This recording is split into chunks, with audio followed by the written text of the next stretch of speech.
just announced South Georgia Medical Center is making history. In a few months, they'll begin accepting applications for the Mercer University School of Medicine residency program, the first of its kind at SGMC. WALB News 10's Jennifer Morejon is live with more on this exciting news. Jen?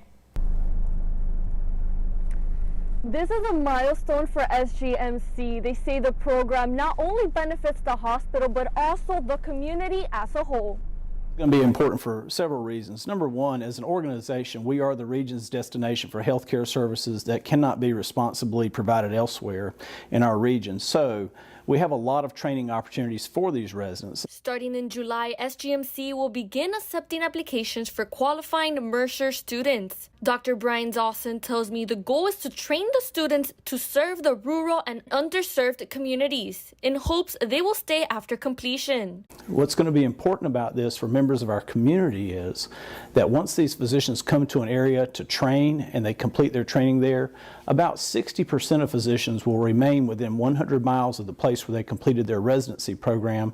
So it's going to have an extreme impact on the level of health care that we can provide to those residents in South Georgia. Gregory Beal is the pulmonary physician and director of infection disease and control prevention at the hospital. Now he has a new role as program director for the internal medicine program. They're going to be expected to provide competent care to their patients.